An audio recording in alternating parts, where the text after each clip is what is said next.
So on the 25th of March, Gareth Ainsworth left Shrewsbury Town, who were bottom of League One, to go to Gillingham, which became the 45th managerial change across the Premier League and the EFL. In this video, we'll be going through every EFL manager change so far this season. So in the Championship this season, there's been 12 dismissals of managers so far, and it's only March. Ryan Lowe was the first to depart, being sacked by Preston after just one game because of issues with the board, I believe. Steven Schumacher was then sacked in September by Stoke, and then they also sacked his replacement, Narcis Pelac, I think he was a coach at Stoke, coach in Norwich, wasn't he? And he got brought in after 3 months. He was sacked.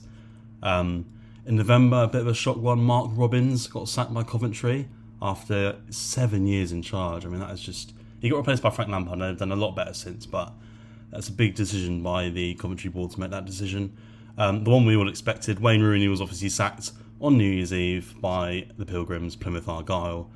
They were rock bottom at the Championship at the time. They've not got a lot better, to be perfectly honest with you. That was probably deserved, I think. Although I do think Rooney has a chance in management. I think he's shown that with Derby. So hopefully, maybe if he drops down a couple of levels, he can find some form with the team. Just to round off the Championship then, Errol Bullitt was sacked from Cardiff in September. Tim Walter was sacked from Hull and replaced by Ruben Sells on the 27th of November after just 180 days in charge.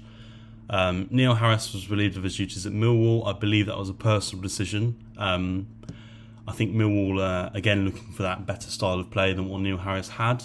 He's since gone to back to Cambridge. Carlos Corberán leaving was gutting for West Brom fans on Christmas Eve, but he made the decision to go to his boyhood club Valencia in Spain. It's one of those things, really. Managers just sort of, they have their sort of dreams, and that is you're gone, really. Just before that, Des Buckingham did get sacked by Oxford. I thought this one was harsh. Des Buckingham did well to take over from Liam Manning in League One last season and got Oxford to a pretty respectable position, although he was back quite heavily in the summer window, and maybe the board just expected a little bit more from them, and they were dropping off form-wise. So I understood that one, even if it was harsh. So in the first sacking of 2025, Rob Edwards was relieved of his duties at Luton. They were bottom of the league. He did really well to get them up into the Premier League, and they did really well in the Premier League, really, with a shoestring budget. I just don't think he was backed enough, and probably his relationship with the fans and media and PR and stuff like that kept him in the job longer than he probably deserved to. So I feel like that was, in the end, a good decision from Luton, and I hope Rob Edwards can find a new team where he can fall in love with the fans like he did at Luton Town. Paul Warne was sacked from Derby, February 7th. Derby were in an awful run of form at the time. Paul Warne has never quite cut it in this league. I think he still hasn't stayed up, has he? I don't think he stayed up in the Championship ever. So maybe they just thought about that and did it in hopes to stay up. John Eustace made the controversial move from Blackburn to Derby after saying that he wasn't backed properly by the board. That was an outrage from Blackburn fans, but he looks like he's going to be keeping Derby up. So that was a good choice to replace Paul Warne with. I'm sure Derby threw a lot of money at him to get him there. Luke Williams found Swansea just a step too far. He was sacked on February 17th, and that rounds off the Championship sackings so far this season. In League One there, Neil Critchley was the first to be sacked in only August from Blackpool, and then he was replaced by Steve Bruce, who's got them in sort of mid-table, which is maybe just below where Blackpool fans would expect them to be in League One. Scott Lindsay left Crawley to go to MK Dons on September the 24th. He's since gone back to Crawley, which we'll talk about in a bit. Mark Robinson left Burton on the 23rd of October after just 140 days in charge. He's not really good enough a manager, I don't think. He's been sort of not really there wherever he's been. Paul Hurst was sacked from Shrewsbury on the 3rd of November, replaced by Gareth Ainsworth, who I spoke about earlier in the video, has since left the struggling Shrewsbury, since left the bottom of the table Shrewsbury. Ruben Sells left Reading to go to Hull. We spoke about that earlier. John Brady was sacked from Northampton after years in charge there. I really hope he can find another job again. He made a real connection with the fans there. Just didn't quite have enough this season. Matt Taylor was sacked from Bristol Rovers on December 16th.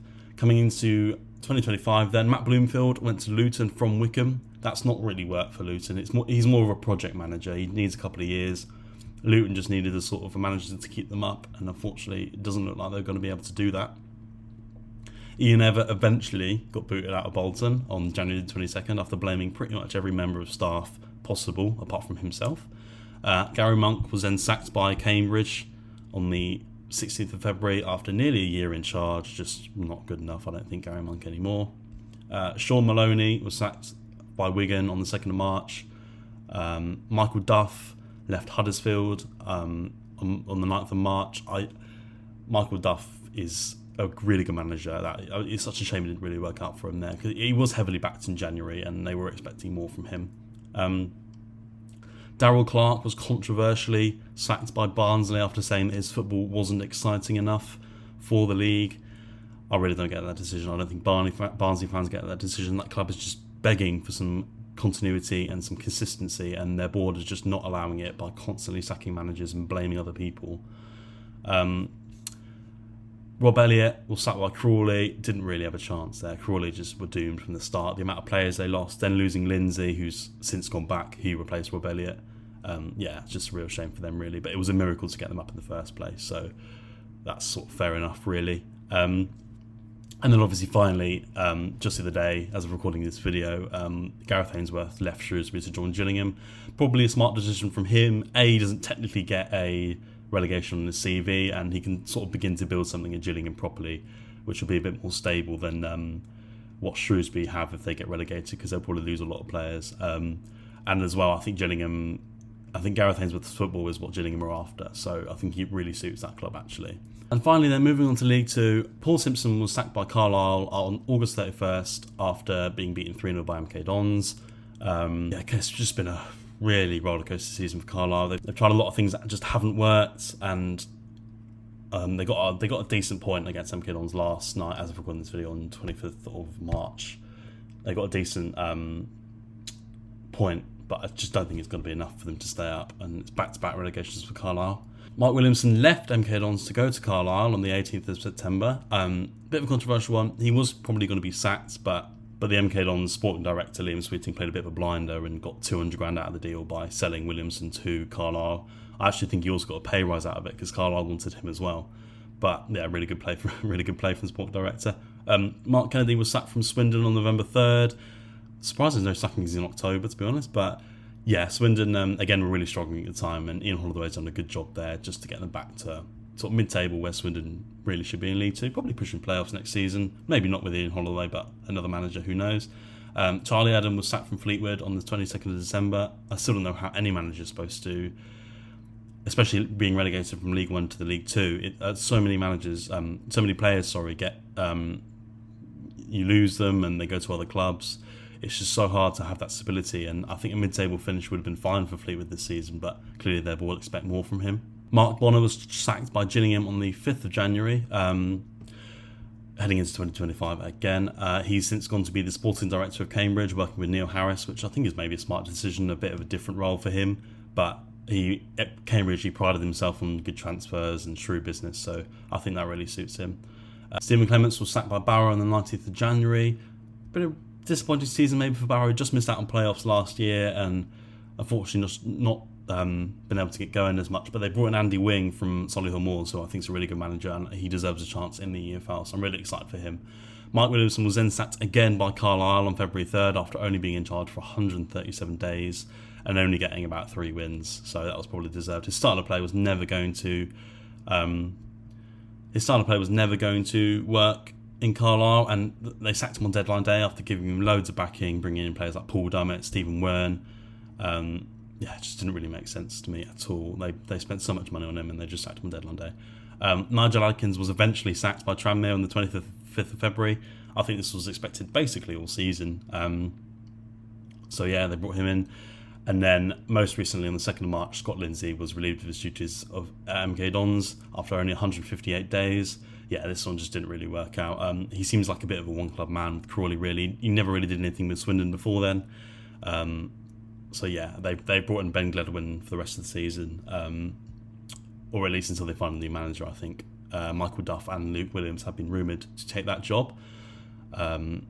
So yeah, that's every managerial change so far this season. Obviously adding that Gareth Ainsworth has gone to Gillingham, so now they have another manager. So that's every managerial change so far in the EFL. I'm sure there'll be many more towards the end of the season. We know what clubs are like. There's just so much of a second culture going on in football at the moment. I think it's a real problem. I'm shocked that Watford aren't on this list, but there we are. Tom Cleverley's probably going to get sacked next week after me saying that, but there we are. Thanks for watching The Woodwork. This has been every managerial change in the EFL so far this season. Thanks for watching.